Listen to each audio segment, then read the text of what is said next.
Yes, Where are you located? I'm located in Pune. I'm very far from Bangalore. Good Okay. evening, friends, and welcome to yet another awesome session of Mindful Living.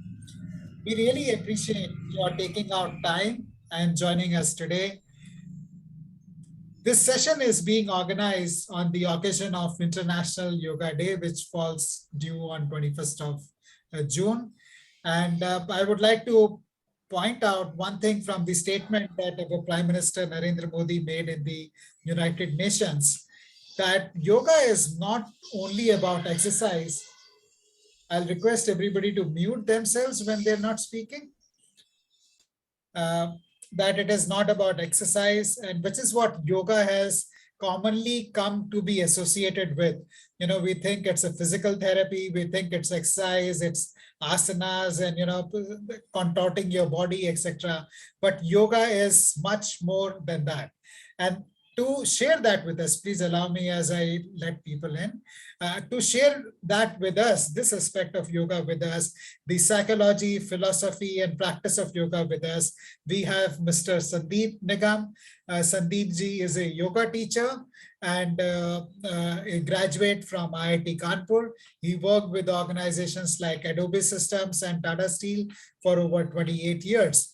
In his own words, he took to yoga not because it was his spiritual calling, but to deal with the clinical depression that he was battling with for over 10 years. And the teachings of yoga and Vedanta helped him heal himself, and that became his calling. And he started teaching yoga. And now he has about 3,500 people in his community all over the world, to whom he regularly inspires and teaches yoga and Vedanta. I am been very fortunate to be a part of one of his communities. That's where I got to meet him and interact with him.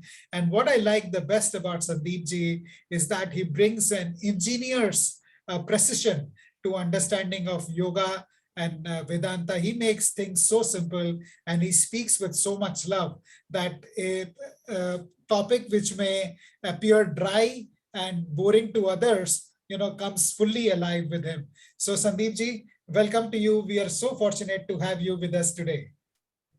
Thank you very much, Ashish ji. So it is a pleasure to be here. And what yoga typically we all know the meaning. Of course, many people know it now. It's to yoke, to join, Yes. and literally that's what it is. It really connects. See, I'm connected with so many people. As I said, 3,500 and growing, and then through different channels, through your channels and so many other channels. It's just the community keeps on growing. That's the whole beauty of Yes. being. It's being in you, not just doing you. Very well That's said. Very well being said. in you. Thank you again. Thank I you. look forward. Yes, yes. We look forward to hearing from you, and I'll not take too long between you and Sandeep ji. I would just like you to share with us in the chat how many of you are joining a mindful living session for the first time.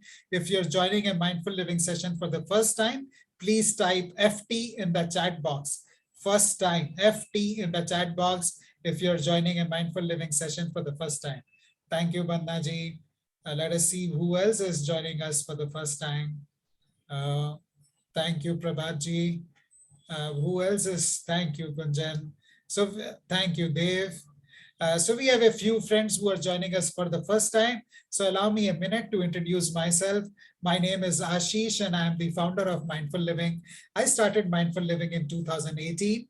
Prior to that, I worked in the corporate sector for about 25 years in senior management roles with organizations like Tata Group, Future Group, HCL, and Dabur.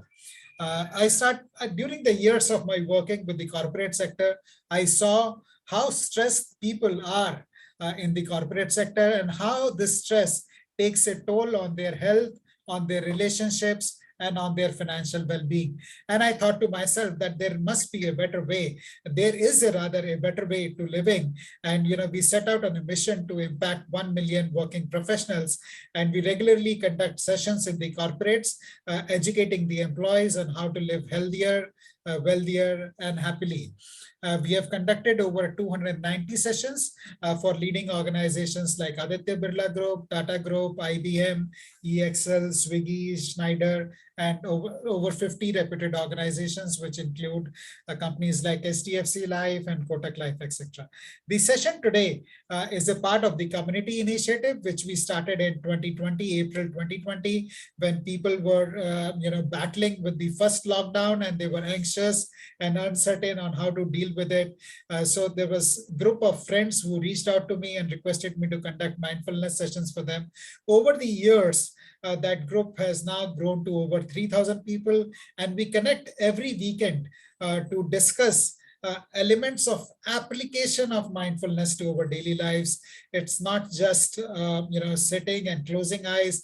I find that many people in the corporate sector find it difficult to close their eyes and focus on their breath. So this is living mindfulness, applied mindfulness that we focus on. We conduct sessions every weekend. The session last weekend was on chakra and the energy body. In case you would like to stay updated with the awesome work that we are doing, and these sessions are complimentary, the awesome work that we are doing, please click on the link that we have shared in the chat and join our WhatsApp community. There is no agenda other than to improve the quality of life. All our programs are guaranteed to improve your quality of life. So with that motive, we do our programs, we organize. The session, like I mentioned last week, was on the chakras. In case you would like to know more about chakras, please type C in the chat box and we will share the link of the recording of the previous session with you. And the session next week also is by Sandeep ji, where he will carry on the discussion from today into the next session. So if you would like to stay connected with us, please click on the link, our WhatsApp community link that we have shared in the chat, and stay connected and join us. Please state your intention for the session today. This will help us get the most out of our session. And while you are typing out your intentions, a few groundkeeping rules. Please keep your camera on. This helps the speaker. Otherwise, it's very demotivating talking to the black tiles on the Zoom box. And also, this is not a TV show which you can relax and enjoy. I would urge you to take notes so that you make the most out of the insights that Sandeep ji shares. I have had the fortune of listening to him earlier, and he is an amazing, amazing speaker who shares with so much love. On that note, over to you, Sandeep ji. Okay, thank you.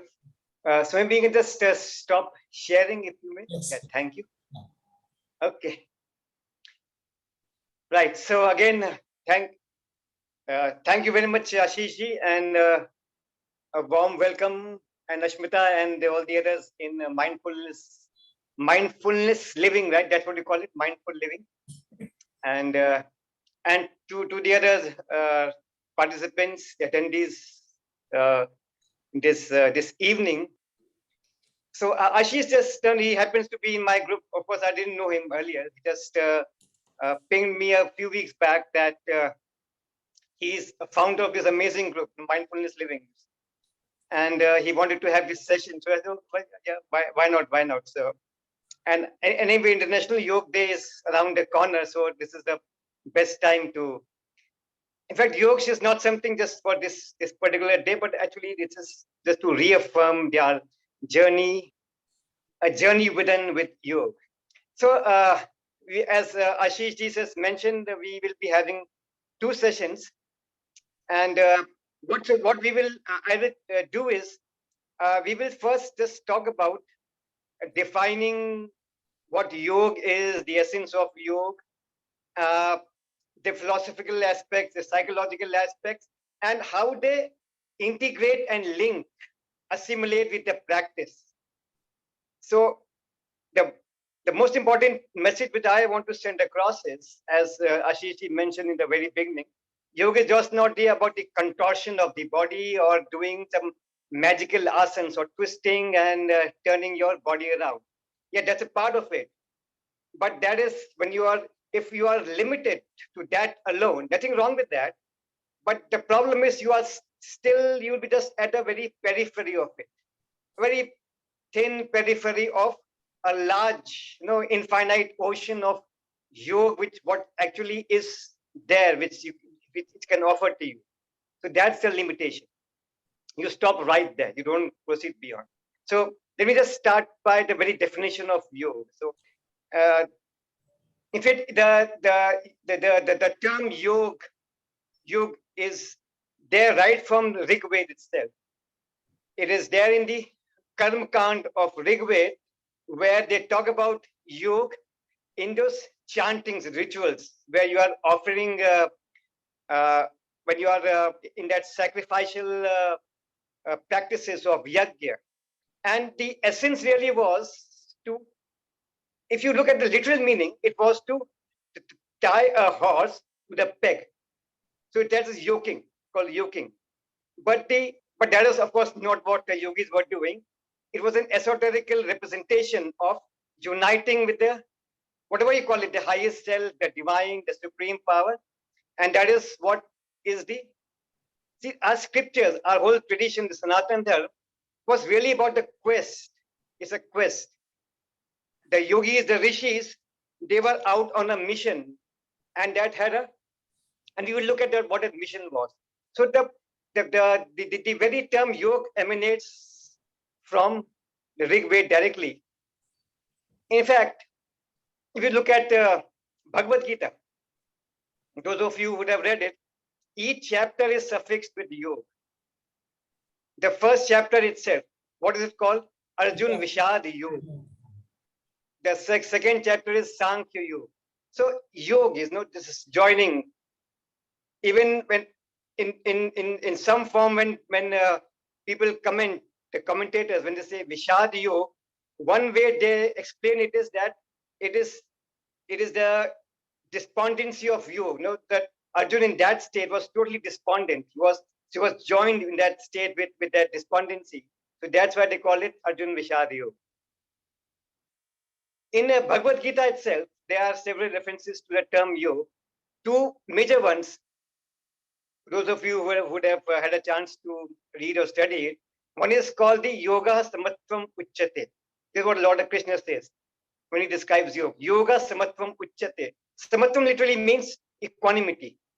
So yoga is nothing but being equanimous, equanimity. And we all know that.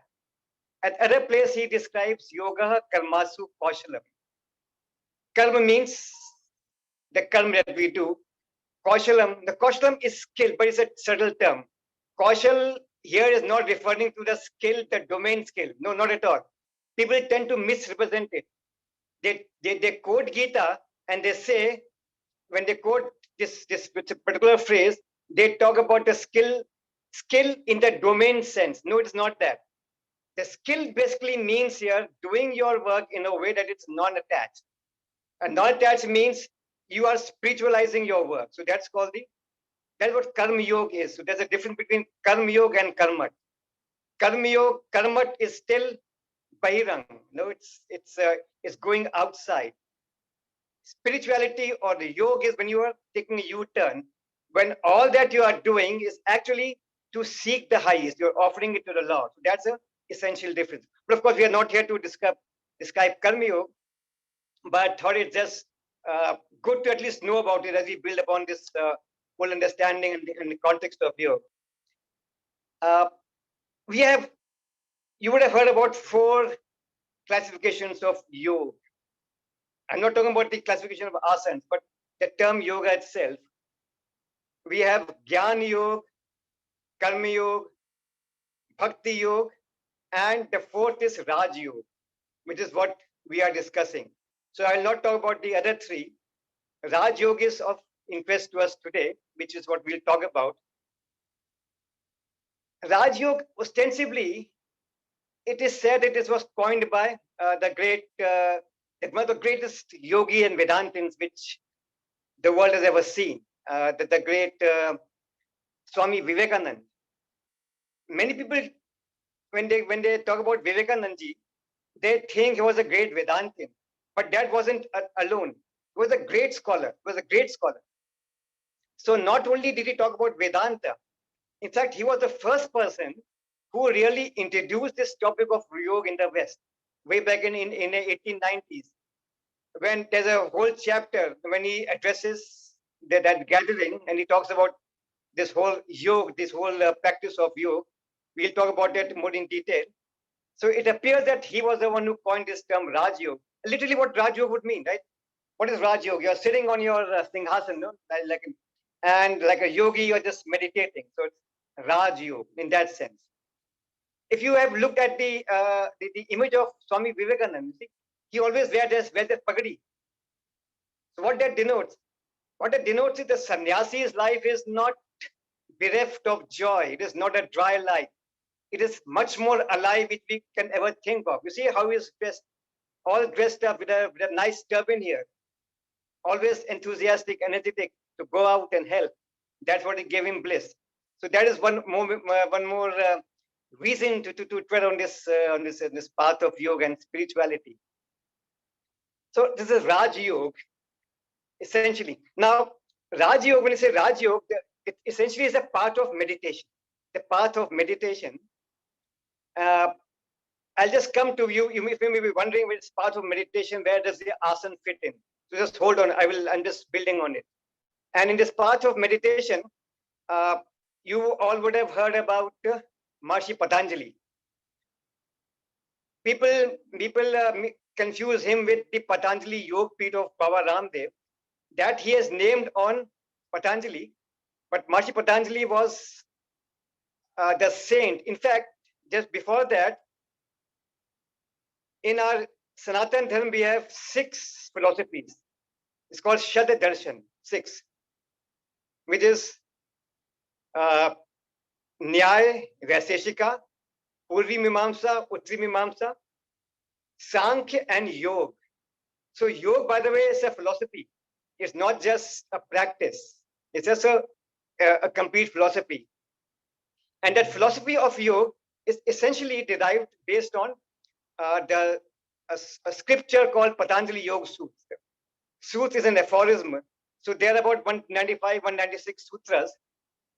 Why I say 195, 196? Because there are 2 schools of thought which say that there are 196, and then some say no, there was 195. 2 sutras were combined in one. So that's why I say 195, 196. And they are aphorisms written by Maharishi Patanjali, in which he actually doesn't invent anything. He compiles this whole philosophy of yoga into those sutras. He just binds them into them. And that is what constitutes the philosophy of yoga, Patanjali Yoga Sutra. And there are many commentaries on that. In fact, one of the earlier commentaries, you see, it was written, he didn't write, Swami Vivekananda didn't write, but his words, they were compiled by his students. So that's an interesting part. You see, we don't know it. We think that Swami Vivekananda was just on Vedanta. He was equally accomplished in yoga itself, right? So that makes him such a great and complete man. So this Patanjali Yoga Sutra is what really defines the philosophy of yoga. And we will start from there.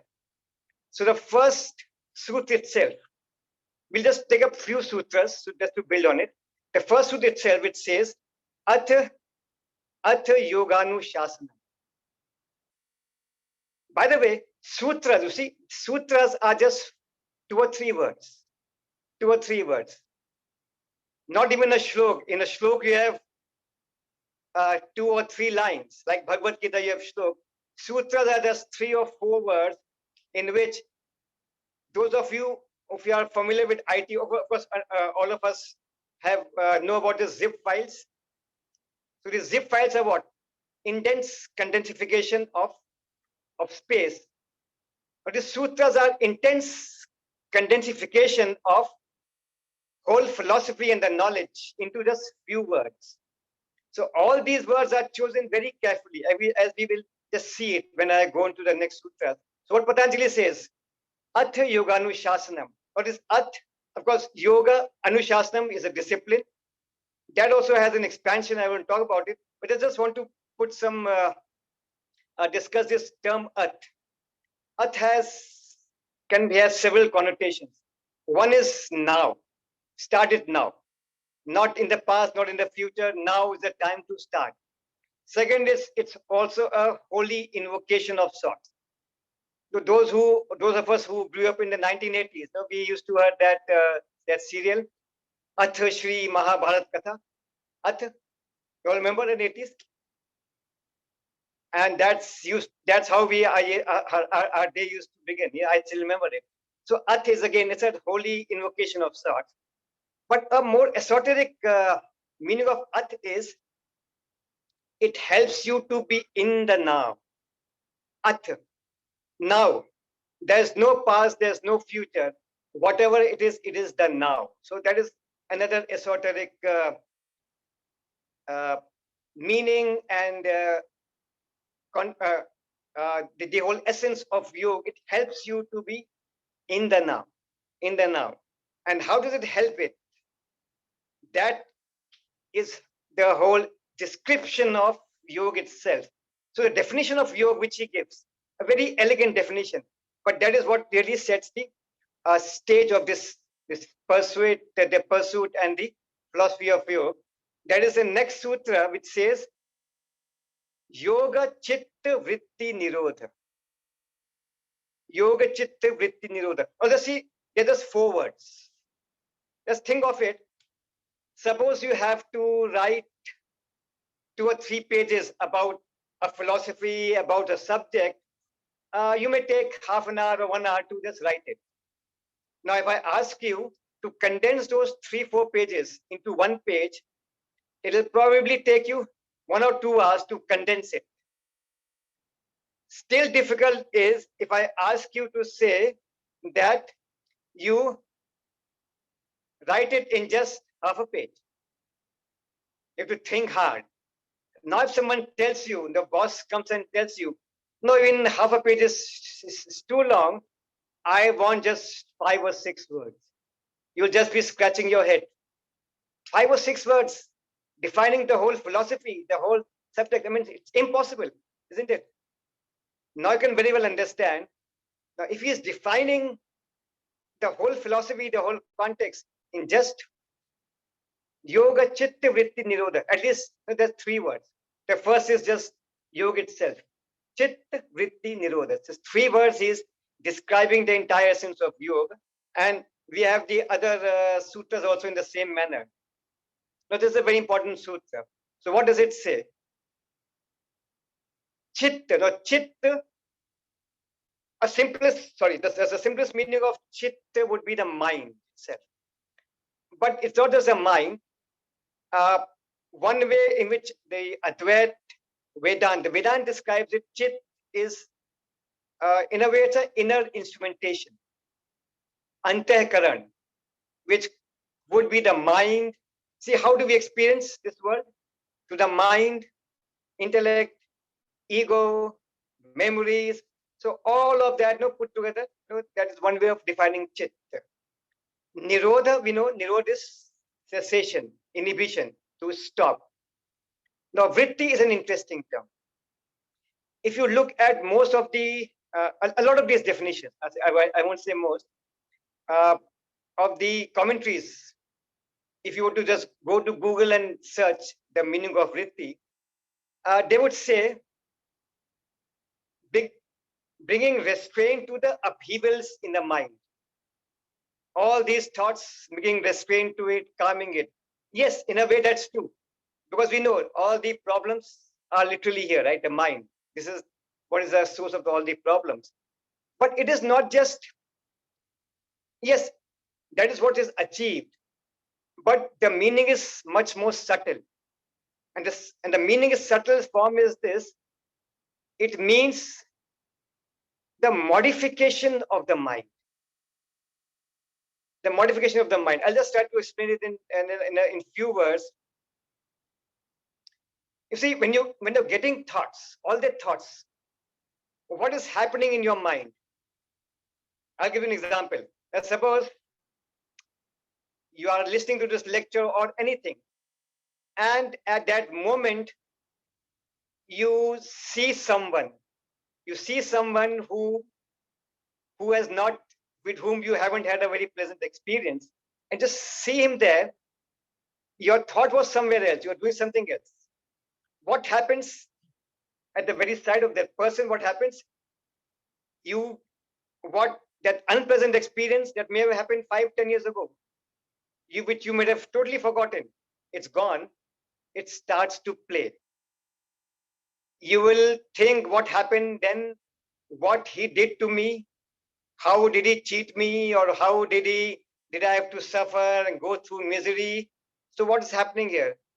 There's a dialogue which starts to form, a whole narration, a whole movie, the actors. So what happens?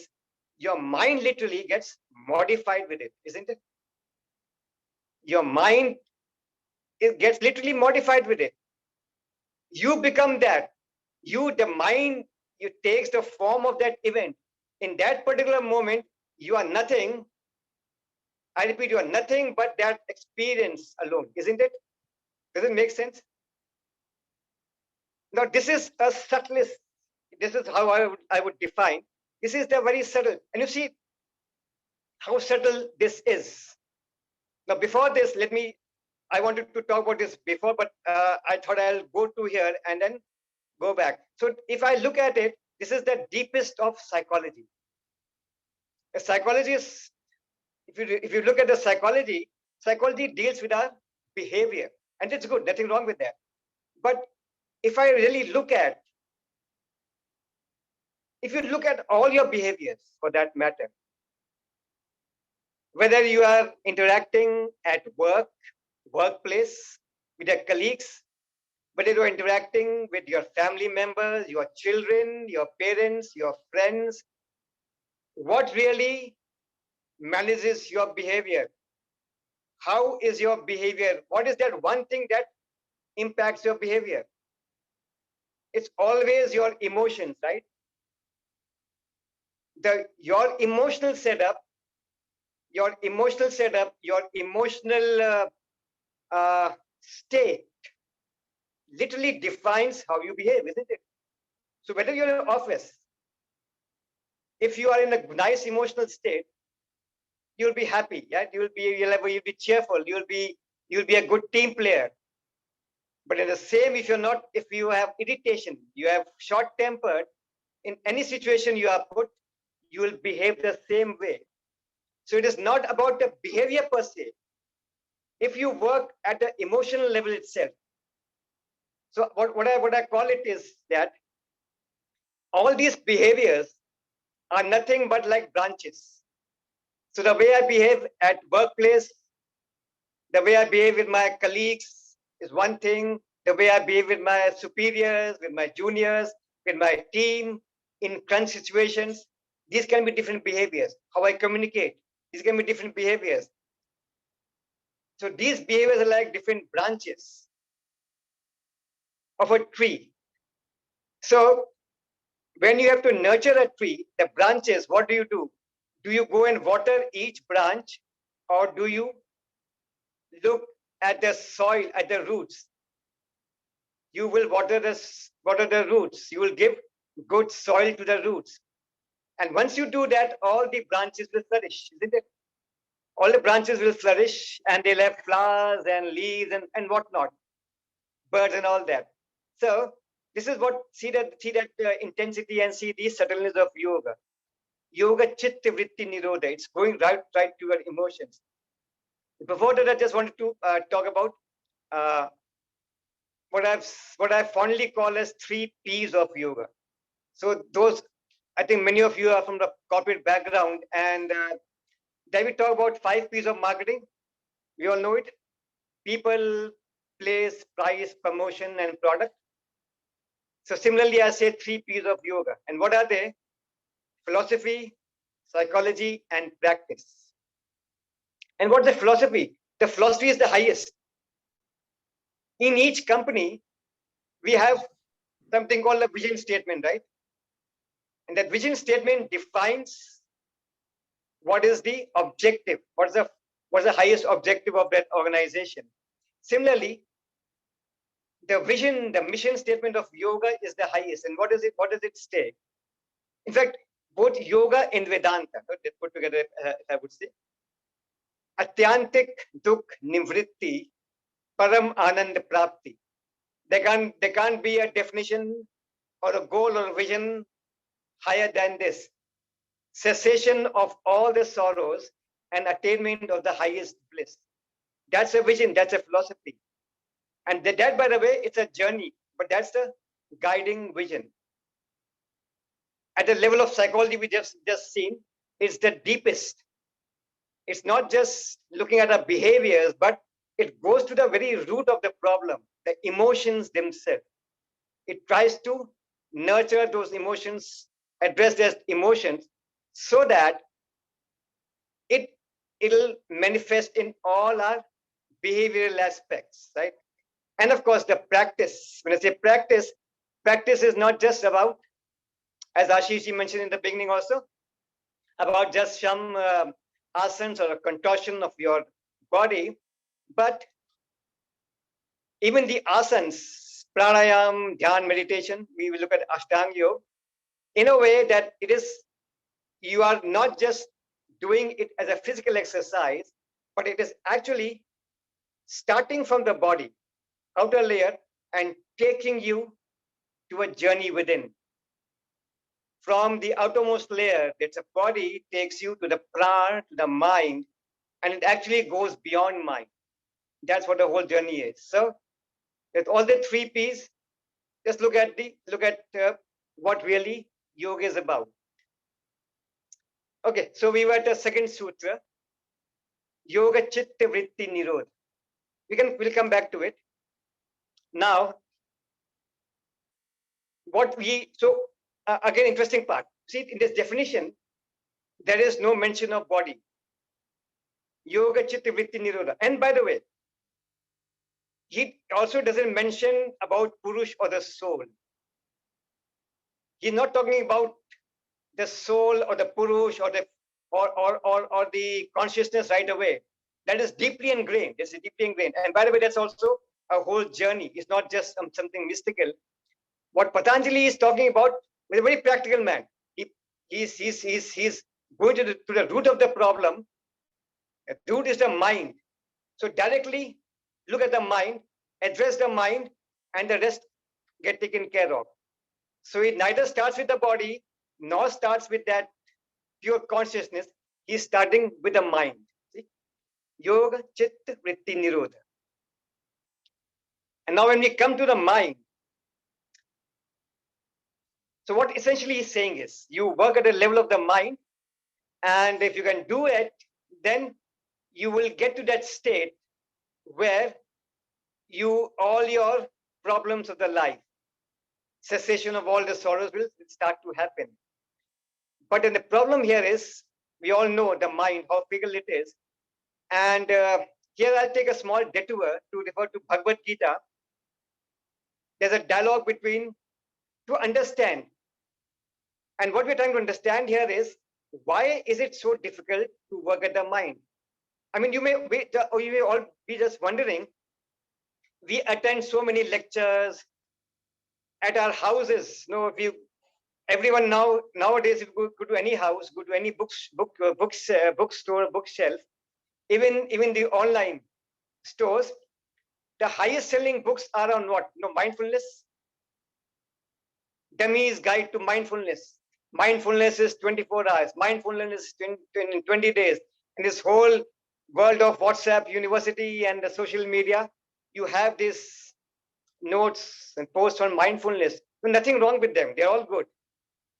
The problem is, it still remains, why is it so that even after studying all those notes, going through, many of you who are from the corporate world, your companies, they spend a fortune in conducting all these programs on mindfulness, emotional intelligence.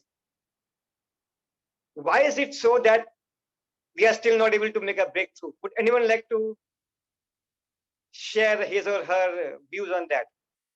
Why is it so that despite reading, despite intellectualizing everything, why is it that my mind remains as is? Would anyone like to share? Because I'm not implementing. That's the only reason why it happens. यानी जो सीखा है वो मैंने अपने जिंदगी में नहीं उतारा है, तो नॉलेज ही रहेगी जब तक प्रैक्टिकल सेंस में, if I don't use it. True. So it requires abhyas, yeah. And then, of course, so no, just look at it. It'll give you a very deep insight into the nature of the mind, and also give you solace. In the sense that you can derive solace that even the great Arjun had the same problem. So we are in good company. So I'll just quote one dialogue between Krishna and Arjun. Again, Bhagavad Gita. So the 6th chapter in Bhagavad Gita is on literally on Raj Yoga. It's about meditation. I think it has got 43, 44 shlokas, I don't remember correctly, in which what Sri Krishna is doing, he's giving the sermon and the teachings to Arjun on the part of meditation and how to meditate. So he'll give all the details. You must sit on this asana of kusha grass, and with your back erect, eyes closed, and your attention on the nasika ke agra bhag pe, on the tip of the nasika. And what you get in 21st shloka he mentions sukh atyantikam.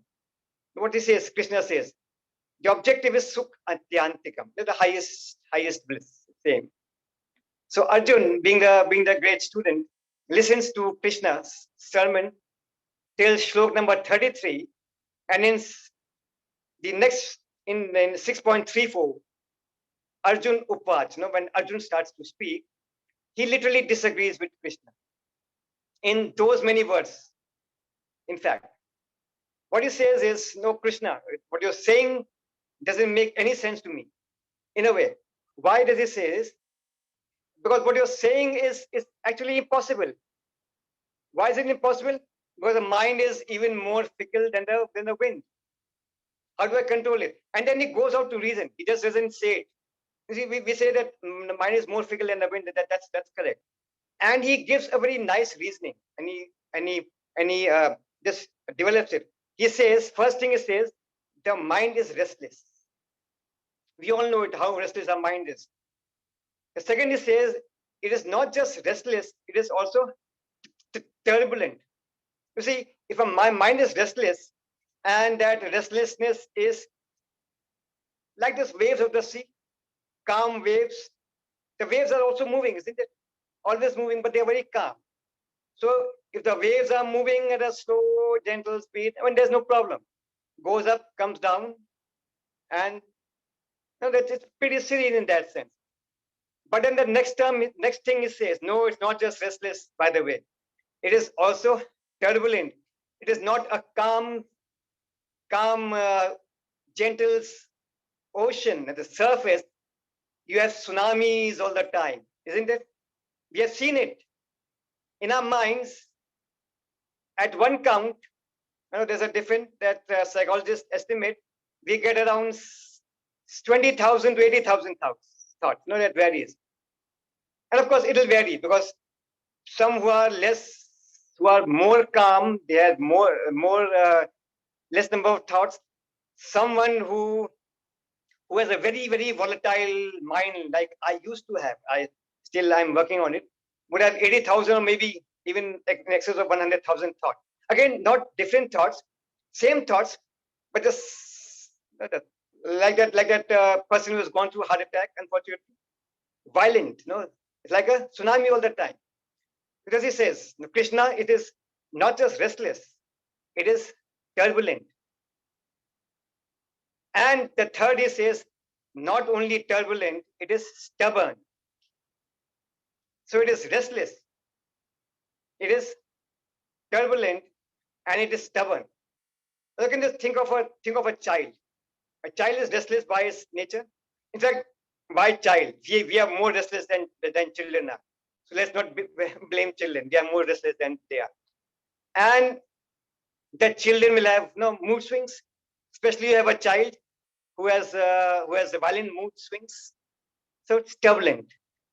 And children are stubborn. It's not easy to placate them. But then you can lift a child in your arms and placate him or her somehow, show him the moon, show him a toy. But the fourth thing which Arjun says, that really seals it. He says it's not just restless, it's not just turbulent, it's not just stubborn, it is strong, balwant. So now you can think, you can pick a child, but can you pick an elephant? No, the elephant will trample you, just kick you away. So that's how our mind is, literally. Right? Just take a pause to think about it. That's how the mind is. And that is what when, what's her name? Ashmita, she says, we don't implement it. You see, it's not that we don't want to implement. It's not that we try to do it, but it is strong like an elephant. So the small little efforts will not work. We think, oh, aaj ek meditate kar lenge, and we'll attend one session or do a half-hour meditation, and that should be it. No, not at all. Or I will go and attend a retreat. They're all good retreats. Go and do it. But what happens? 7, 8 days, 10 days, you are fine, you are in bliss. What happens when you come back? 1 day passes, 2 day passes, 3 days pass, and you are back to square one. Why? Because you have not carried on the practice. One. Second, mind you, the practice takes a very, very long time. Please understand. It's I'm not trying to discourage you, but that's the nature of the mind. And had it not been the case, and as I said, why I quoted this Bhagavad Gita, so that you can understand, even Arjun had the same problem. Thousands of years ago, despite the fact that he had Krishna by his side. Now, Krishna didn't take out his magic wand and say, Arjun, no, all will be right. No, he didn't say that. So what does Krishna say in the next slok, 6.35?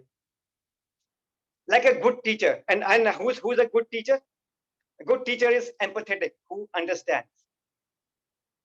So he says, and he's a good listening skill. So he says, Sanshayam, undoubtedly. He agrees. No, what you're saying is correct.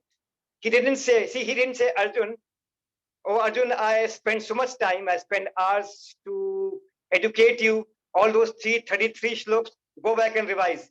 He didn't say that. He understands. He said, no, yeah, what you're saying is correct. Asansham is a term he uses. Undoubtedly, it is difficult. Then he says, and then he motivates. See, this is the learning and listening skills and the teaching skills of Krishna also. He listens. He just doesn't say no, go to hell or what you're saying is all crap, or just go and revise what I've said. You're wasting my time. Then he motivates him like a true mentor. What does he say? Oh Mahabhanu Arjun, you have won many battles. How can you get defeated by your own mind? So and he motivates. And then third, he gives a solution. Now this solution, if you are thinking he'll give you a solution as a magic wand, then it'll be a disappointment for all of you. It'll be a bit of anticlimax. Because what he says is nothing out of this world. He uses two terms. He says abhyas and vairagya. Abhyas literally means repetition. Same thing you are repeating. You are repeating. Abhyas. Vairagya. I won't talk too much about vairagya, but vairagya is actually misunderstood. Vairagya again is not about renouncing, going away. Vairagya is literally working at the level of your desires. Consciously working at the level of your desire. You see, I can't say that I would be going out in the world with all my desires to be fulfilled, and at the same time I should be able to go within. I have to work. You see, many of you who are in the Lalitji's group, you have been able to work on your diet, and you have seen the wonders it makes for you, and then it becomes a habit. So consciously working, making little efforts, and abhyas. No, it's virtually repeating, repeating the same thing over and over again. So that's what abhyas is. Should I take a pause, Ashish? Ashishji? Yes, Sandeepji. We are about 15 minutes remaining into the session. So we'll be happy to take any comments or questions that you may have.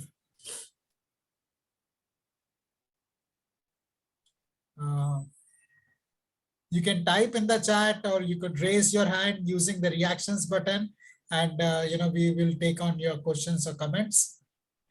And while we are waiting for questions and comments, there is something which I would like to share, Sandeepji, is an analogy of mind. I read it somewhere, and the person was saying that mind is like a monkey, and not an ordinary monkey. It is like a monkey which has been bitten by a bee, and not only bitten by a bee, but the monkey is also drunk. So it's a drunk Yeah. monkey bitten by a bee. That's how volatile the mind is. So it's not an easy thing to capture. And I completely relate to the statement that you just made, that Arjun, you have won so many battles, how can you lose to your own mind?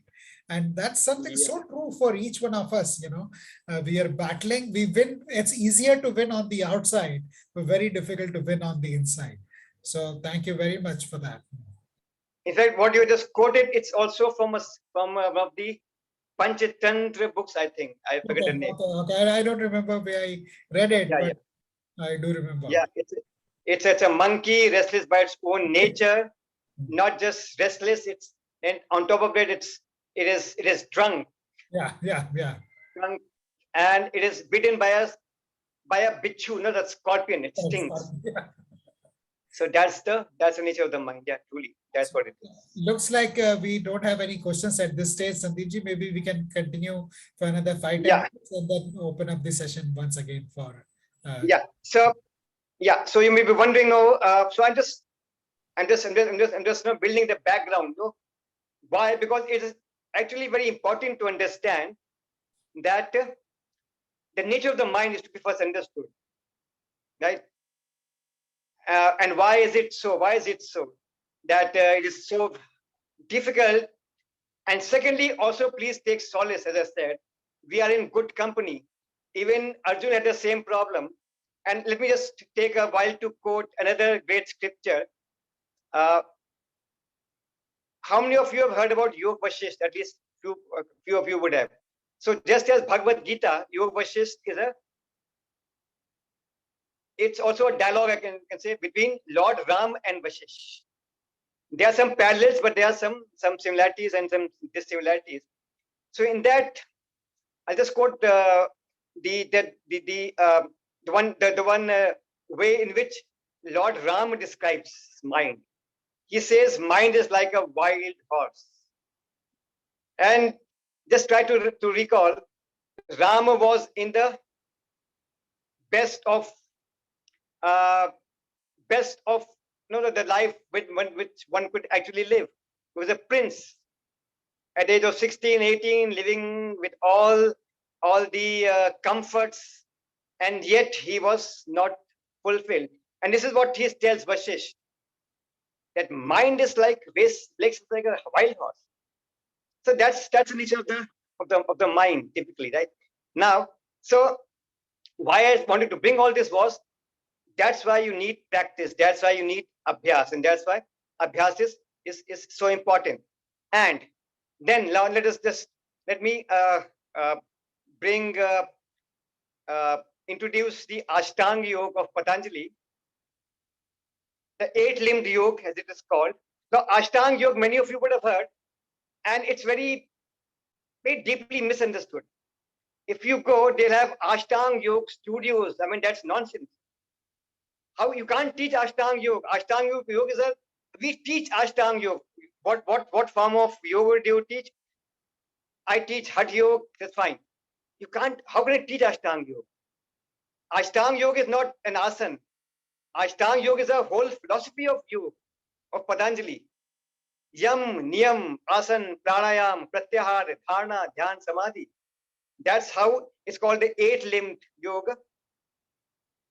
And it starts from Yam Niyam. Yam Niyam is your whole conduct. And why that's important is because the way you conduct your life, suppose I am a man who is not so ethical, and forget about meditating, you can't even close your eyes. So, and what's important, again, it's not about ethics, by the way. It's about when you're starting off on the journey, you should have at least some semblance of order here.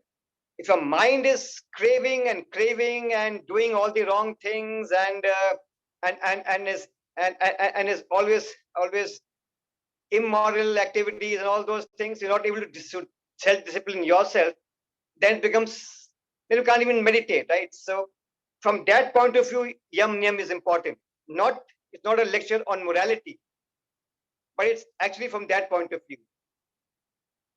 We'll not spend too much time there. Those who are interested, they can look up. You can get all that yam niyam. But what in the interest of for us here is the asan, pranayam, pratyahar, dharana, dhyan samadhi. Now you may wonder, I've been talking about mind all the time. I started with mind, and Arjun's mind, and Rama's mind. Where does body fit into all this? Where does asan fit into all this? How does asan help us? It's a body. How does asan help us to work at the level of the mind? So I'll just introduce that, and maybe the next session we will work on that detail. We'll experience it also. I'll just try to give you a way to understand it. Now you may all have experienced. Then when your mind is stressed out and anxious, what happens to your breathing and your prana? It becomes heavy, right? And it also shows up in your body language. Your hands will trembling. You will have rumblings in your tummy, pain over here, all the body pain. So it manifests in the body. So what happens? The mind, the state of the mind gets transmitted to the body. So there's a one-to-one deep connection. See, this connection, if you now go to yogi, to the medical doctors, the medical fraternity, they are waking up to this connection now. They are waking up to this connection now. The yogis knew this thousands of years ago. They called it Adi and Vyadhi. Adi means the anxiety, the stress at the level of the mind. Vyadhi means a manifestation at the body, disease in the body. So Adi and Vyadhi. So the mind has an impact on the body, and the reverse is equally true. Which is when your body becomes still, just for a moment, you make your breathing still. The mind also becomes calm, right? So it is a two-way connection. And this is what I call, this is the science which the yogis understood, which is, as you've all seen, it is difficult to work at the level of the mind directly. So the moment I close my eyes, my thoughts increase tenfold. But it is, I call it, see, in IT, we have this term called workaround. When a software is not working, you give a workaround to your customers, right?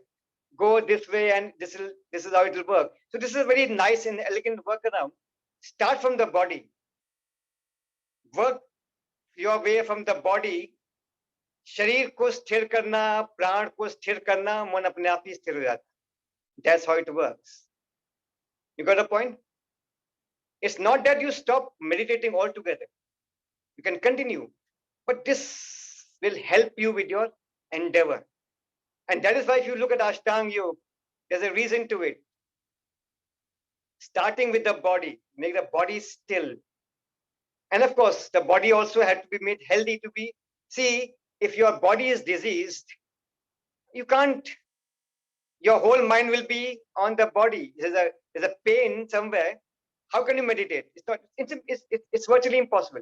Can't do it. So it also makes your body disease free, right? It makes your body strong. So asanas serve both purpose. You see, the objective of the yogi was not the body. It wasn't even the mind. It was to go transcend the body, then come to the energy level, the breath. See, the outer core, the gross core is the body. What is subtler than the body? The pran, the breath. And subtler than the pran and the breath is the mind. So the quest was to transcend the body, transcend the pran, breath, and transcend the mind and go beyond the mind. But the question is, even to transcend the body, what's called the Taittiriya Upanishad, Annamaya Kosh, Pranamaya Kosh, Manomaya Kosh, Vigyanmaya Kosh, and Anandamaya Kosh. You cannot go, you have to use the body, right? This body is the tool, the body is the chariot. You can't just discard the body. So you have to work through the body. There's no option. I can't just say I'll just evaporate it. That's not going to happen. So you have to work through the body. So then you have to start disciplining the body first. So through the asana, you discipline the body, make it still, you make it calm, you make it disease-free, you make it strong, and you make it, even for meditating, say the back has to be straight. Now, if you have to sit for 1 hour straight, and in the meditation, there has to be an absolute stillness to minimize movement. So for that, you have a body which can be in that state. That comes through asana. And then you have pranayam. We look at that pranayam. Pranayam, by the way, we'll talk about this. Pranayam is not a breathing exercise. There's a very big misconception, and unfortunately, that's the way it's taught. And this is not I am the one who's saying it. This is what Vivekananda ji said 125 years ago when he started with a lecture on pranayam. Pranayam is not a breathing exercise. Next, he says it has very little to do with breath, if anything. Breath is the grossest manifestation of the movement of the prana. Through breathing, we regulate, harmonize, expand prana. Pranayam happens, but pranayam is not a breathing exercise. We will look at it. So through asana, first work at the level of the body, then through prana. See, when the prana becomes still, the breathing becomes calm and still, and the breathing and the mind is a direct connection. Is it? So this is how we work upon, from body to the prana and to the mind. Okay, we will look at all those details in the next class, and we'll also experience it through an asana and pranayam and meditation. Whatever we've learned today, we will put it to use in the next session. Thank you so much for that, Sandeep ji. Such amazing thoughts conveyed so simply and so beautifully. Thank you very much. Friends, we will have a quick feedback form for you. So it will take you less than 30 seconds. Please fill that feedback form out for us. Your feedback is very, very valuable. So please do that. And while you're filling out the feedback form, which we are sharing in the link, I'll take a couple of minutes to share with you. Some of you joined us late. So I'll just quickly take you through what we do in mindful living and what are our plans for the coming week and months. Just give me a minute.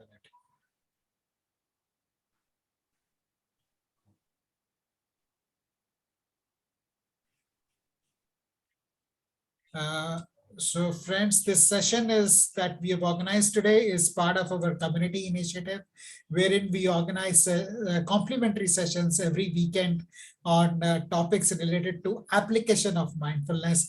Next Saturday also, we are fortunate to have Sandeep ji talk about mindful yoga, mindfulness, pranayam, and related aspects. And while you're filling out the feedback form, we would like to share with you the link to the Sandeep ji's community. This is a very vibrant community of over 3,500 people from across the world. We are sharing this link with you in the chat. Please click on the link and join the community to stay updated on the awesome work that Sandeep ji is doing in the area of spreading awareness about yoga and Vedanta. He brings a lot of depth and clarity. He brings, like what I say, an engineer's precision to yoga and Vedanta. So it's always very refreshing listening to him. And like I mentioned earlier to some of you, that last weekend we did a session on chakras and the energy body, and we are launching a program from tomorrow. In case you are interested in knowing about the chakras and the energy body, please type C in the chat box, so we could share the recording of the previous session with you, and you could see if that is something that interests you and you would like to explore further. So please type C in the chat box in case you would like to know more about the chakras and the energy body. And now we will open up the session for Q&A. We are also sharing in the link our link to the Mindful Living community to stay updated about the awesome sessions that we do every Saturday. Please click on the link and join our community. So over to you, Sandeep ji, for any closing comments. Friends, if you have questions, please raise your hands using the reactions button in the taskbar so that we can take your questions, or you can type in the chat.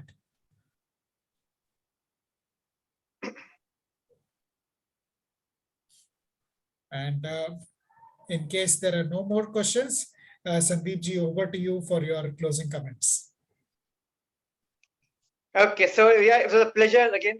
It's always a pleasure to talk to the community of seekers, and I call them seekers, because the very fact, if we have thought about yoga, if you thought about Vedanta, you must consider yourself fortunate that at least you have somewhere down inside, even maybe a little spark, but a spark has being lit. So you must consider yourself fortunate. Yeah, there's Yes. one question Yes, which please someone go wants on. to ask. Yeah, Please go on. yeah, please go ahead. Deepti Singh, she wanted to ask a question. You can just enable. She says, Okay. I would like to know the difference between Ashtanga Yoga and Hatha Yoga. I will cover it. But if you just ask me, it would. I would say it's a subset of Ashtanga Yoga. See, Asan Pranayam, but that is the Hatha Yoga also is a whole set of practices. And in fact, if you also, it's to explain it in one word, is that practice of the asan, pranayam, mudra. But eventually it is about the mind. See, it is to prepare you. But see, when we say ashtanga yoga, we say asan, pranayam, and these are the two major elements of hatha yoga. And of course, there are mudras and bandhs also, and there are shadkriyas, cleansing techniques. But what are these actually doing? You is to prepare you for that state where you can go into, from pratyahar, you can start to meditate. Dharana, dhyan, samadhi. Dharana means concentration, dhyan is meditation, samadhi, the culmination of dhyan. So that is what the essential, I can say it's something which both are ingrained, inbuilt together. And if you read the Hatha Yoga scriptures also, for example, Hatha Yoga Pradipika, Swami Swatmaram, in the very next second aphorism, sutra, he says that the eventual objective, the culmination of Hatha Yoga is Raj Yoga. That is Samadhi, end state, which is what Ashtanga Yoga is. Right? We will talk about this more in detail. But I think, did you get the essence of it, Deepti? Yes, thank you. I'm actually an Ashtanga Yoga practitioner myself. So when you were talking about Hatha Yoga and Ashtanga Yoga, so I was just curious to know, how they are really different. Yes. Yeah, they're related. But Ashtanga Yoga is a whole those philosophy of reaching that highest state from step by step. Yam, niyam, asan, pranayam, pratyahar. See what happens? Pratyahar is to withdraw your senses within. Your senses have to be withdrawn. Only then you are able to concentrate. Then you are able to meditate, and then you're going to see it's a step by step evolution. That whole Ashtanga Yoga. Right. I absolutely agree with you when you said about how Ashtanga Yoga is misunderstood, and how it is totally misinterpreted today and communicated wrongly, because it is actually about the Eightfold Path, and it is just promoted as something very advanced in terms of asanas. And this is something that we need to really work on clearing to everyone. Exactly. Yeah, it's great. It's great. Good. Then at least you have people who are actually aware. It's good to know. Good. Thank you for your question. Shashi, you go next. And before I get Shashi on, please, friends, fill out the feedback form that we have shared in the link. and type FD once you have filled out the feedback form. Also, we have shared the link to Mindful Living community. Please join the community so that you are updated about the awesome sessions we conduct every weekend. Over to you, Shashi. Yes, good evening, everybody. So, Sandeep ji, one question for my motivation. Have Yeah. you actually met anyone who is actually practiced and attained some equanimity, who's actually, not the babas, but somebody who's at peace? Maybe not Satchidanand, but somebody who's, some of the things that you said, just to ensure that it is possible. You see, firstly, it's a journey. Please understand, it's a whole journey, and I can tell you from my first and secondly, I haven't gone out and sought anyone. As Ashish ji mentioned, I came onto this path not because of some spiritual spark. It was just literally to anchor my life, and that's what it was. My whole objective was in the clinical depression. I don't know how many of you know it. It's not just a simple being in a state of depression. Your mind goes berserk. I used to have suicidal thoughts all day long. I used to sit in my office cabin with tears rolling down my eyes. Nothing wrong with my life. Nothing wrong with my life. It's just a state of the mind which happens. So it was literally to anchor my life. So my objective was really to anchor my life. But when I got into this path, when I studied, what really fascinated me was the fact that it's objective and it is a step-by-step approach. This is not just mystical. That's the whole part of it. The whole part of yoga, and it's a self-inquiry. It's not about an inquiry. You don't even have to have a faith. Yoga, Sankhya, and Advaita Vedanta, this is about the self itself, seeking the self, inquiring the self. So then you need to first understand the whole philosophy, the path, and the steps, and slowly you start to see this little by little benefits. Even 0.01% improvement you make, you can see. One very nice way in which Swami Vivekananda describes it. The first sign that you are making progress or becoming spiritual is that you start becoming cheerful. It's as simple as a simple definition. So you don't have to really. The problem is we look at, have you met someone who has met the highest? Yes, they are. You have to believe them. There would be many you can see. See, if you hear about Maharishi Ramana, Paramahansa Ramakrishna, they're living examples. I haven't gone out and sought anyone, so I won't be saying that. But I can say from my own experience for sure, it works. Because I've worked with people who are going through this turbulent phases, and I can see that these teachings help them to work at the level of the mind, their thoughts, and bring that cheerfulness. And slowly Absolutely. Your point that it's a journey, understood. Please, dismiss or disregard my comment. As somebody who's in class 9th and is asking No. It's a perfectly valid question. What I'm saying is, this is exactly what I'm trying to say, is to disseminate and people understand the practicality of Vedanta and Yoga.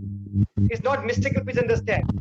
See, maybe Ashish ji, sometime afterward we'll have a session on Vedanta, and we'll see how Vedanta connects to itself. Right. But thank you for asking the question. Your point, it is not mystical. It is something to be done on a daily basis. And the point I didn't know that the most important point that you are on the path is if you are cheerful. I think 50% of the problem will be solved for me if I'm cheerful. It's not a switch. Oh, switch yaar kisi ne laga diya, or switch on, you're enlightened. No. Please understand. Right. Gautam Buddha didn't become Gautam Buddha in just one day from Siddhartha to how long it took it. And what did he do? He was practicing all 9 years. What was he doing? He really practicing. Everything. Yes. From every and different things, from mortification to starving, lots of things. All the things. Sankhya. He rejected the Vedas. He didn't believe in Vedas. He saw his own path. He didn't get. He was not convinced with Sankhya. See, some of his teachings probably he might have used in meditation, but he went his own path. And the most interesting part is Buddhism. There's no God. There is no permanent self. People don't. There is no God. Agreed. There's no God. The Buddha And never. yet, you see, but he didn't say explicitly there's no God, but he didn't mention. Yeah, he and in Buddhism, that's so I really was Kushinagar. Sorry for the others, and yeah, so Okay. that is where his. So it helps. Yeah. Yes, Yeah, massively. So Okay. basically,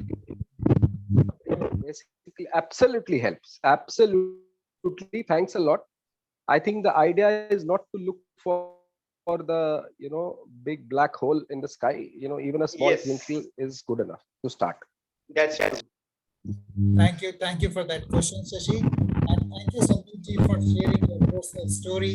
It takes lots of courage to come out in the open and share that. So really appreciate that.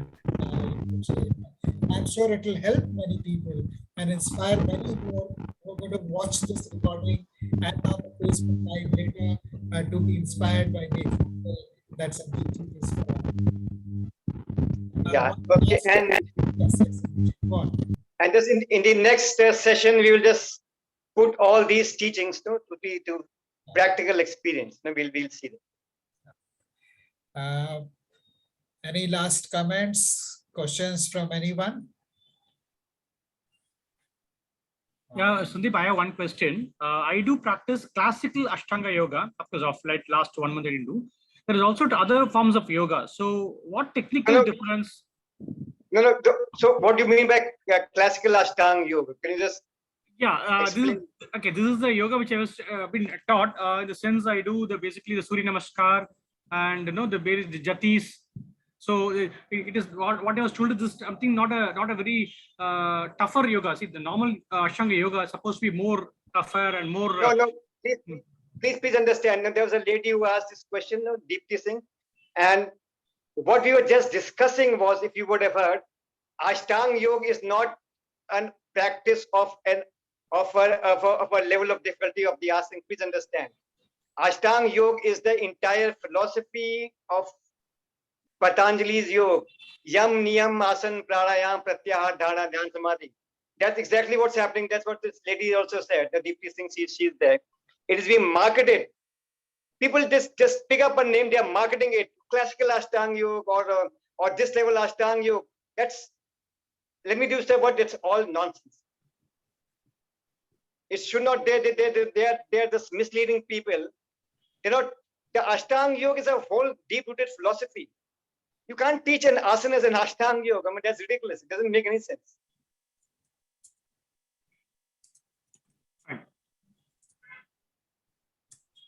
Right?